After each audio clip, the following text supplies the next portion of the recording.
What's up, downhillers? This is your program for the 21st of April, and moving on from last week. Moving on from last week, we're going to be doing back squats at the same weight. That's 80% of your 3-rep max.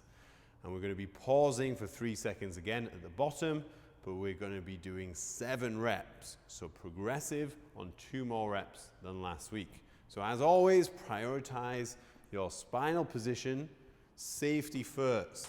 If the weight is too heavy for that number of reps, feel free to reduce it, but please test yourself.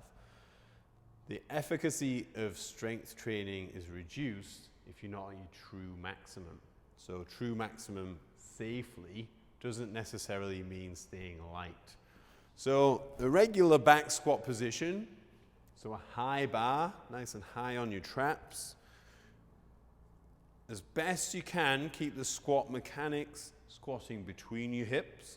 You're going to pause at the bottom here, counting to 3, drive up, slight pause at the top just to get your breath, and then down again. 1, 2, 3. Stand. You're going to rest as long as you need to between each set so that you're fully recovered and fully ready for the next set. So an assistance movement for day 1. So we've done some nice heavy squats with pauses. We're going to even out the posterior chain, so glutes and hamstrings, but also create some stability through midline. We're going to do some single leg deadlifts this week with a bar. So double overhand grip, symmetrical on the bar, lift to the top to start. Then your whole weight is on your left foot as you steady yourself down all the way, not necessarily to the floor, but as far as you can go, dependent on your hamstring flexibility. So nice, steady, downward controlled movement with a bit more speed and power as you stand.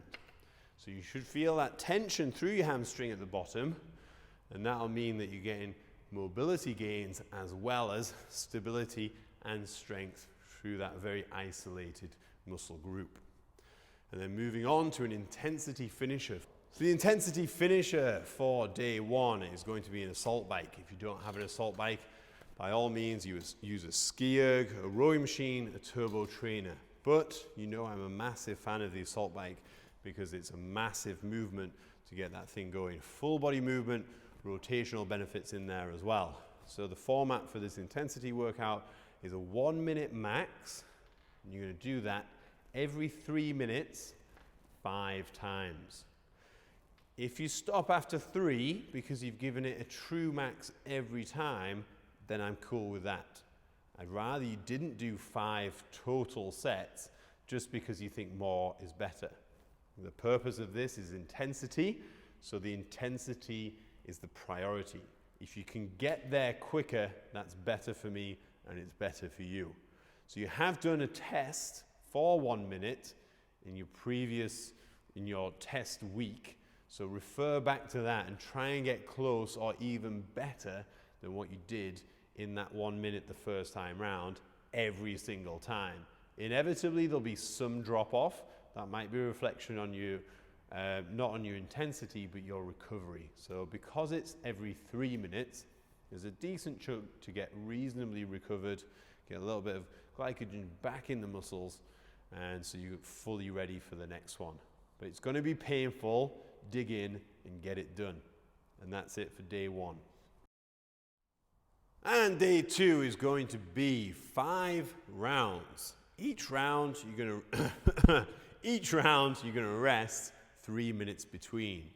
So the round is 400 meters run, 10 pull-ups, 20 press-ups, 30 air squats, 20 calorie row. So the 400 meter run is pre-fatiguing on your cardiovascular system. So then it's going to be difficult to be breathing through these very dynamic movements. Particularly, so once you get in from the run, breaths for the pull-ups, which are going to be kipping pull-ups. So nice, fast-paced pull-ups. If you don't have kipping, then jumping pull-ups. Because it's a metabolic conditioning workout, we want the pace to be high, you want to be gasping throughout, and then bracing through your midline. These press-ups are going to be surprisingly difficult because you're holding your breath to brace. You're not going to be letting that air in. But once you stand up for the air squats and you can start breathing well, a reasonably quick pace, almost like a slight recovery, you can get those 30 done and then straight onto the rowing machine, and 20 calories as fast as you can. So it's time to burn on the rower to get each round done as quickly as possible. 3 minutes is a long rest between rounds, so each one of these is a very intense workout, and each one should be attacked as an individual workout and not as a whole workout between the 5 rounds. So don't be an endurance athlete on this, be a power and sprint athlete, because that's very important for you guys. And then, moving on, core finisher. It's going to be Russian twists for 30 seconds. So, side to side, 10 kilo plate is great. Straight into 30 seconds plank, nice and stable, and then swap for a total of 5 rounds.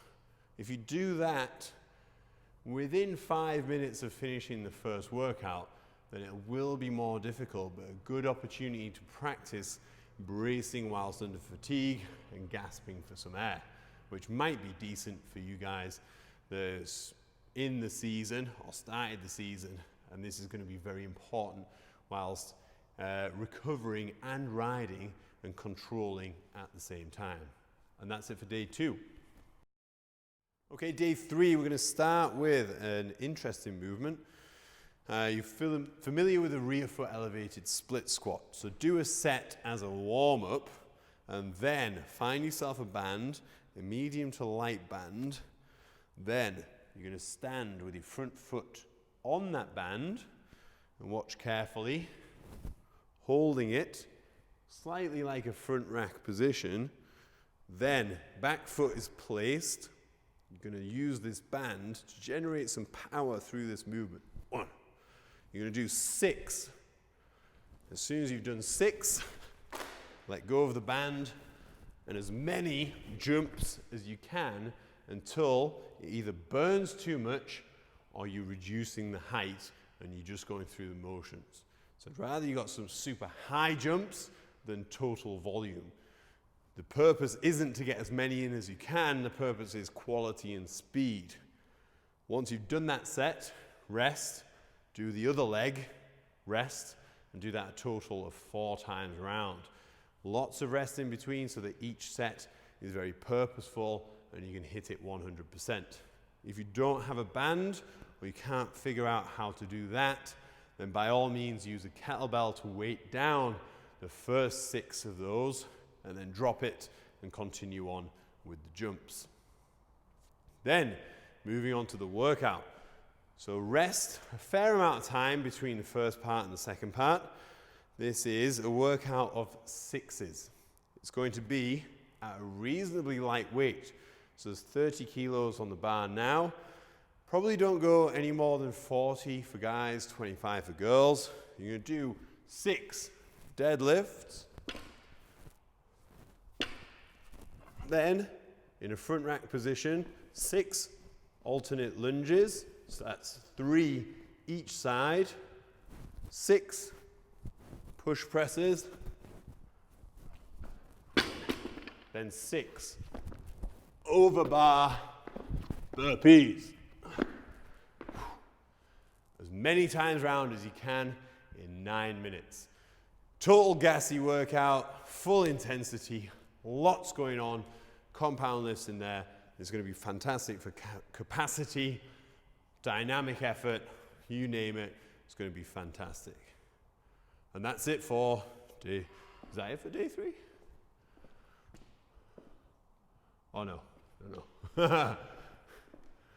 And then moving on to a 20-minute row. So I won't sit on the rower, but to finish day 3, once you've done those very dynamic movements, lots of short interval type capacity work, Sit on a rowing machine for 20 minutes and try and stay nice and steady.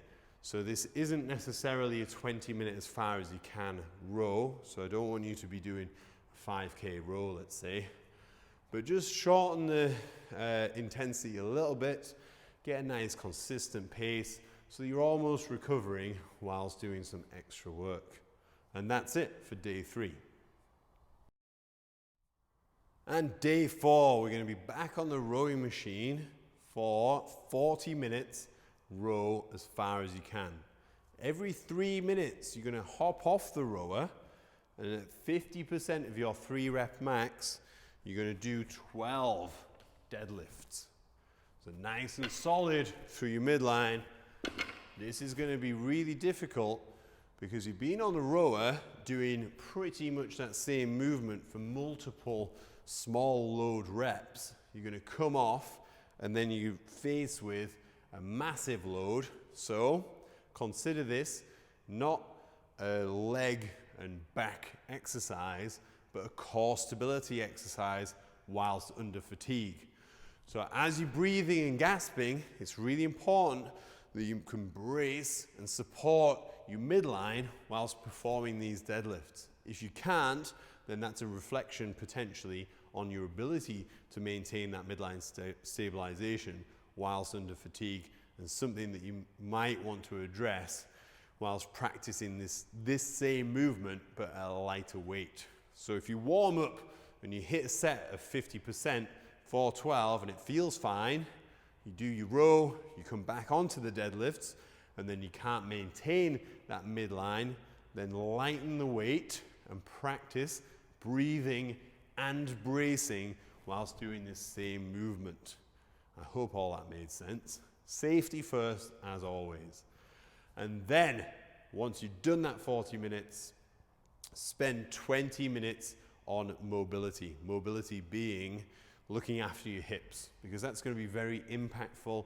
Lots of foam rolling on your glutes, hamstrings, lots of banded distraction, positional stuff, which you should have now because we've filmed a lot of the self-assessment mobility stuff. So you should have some strategies around that and identifying tight areas.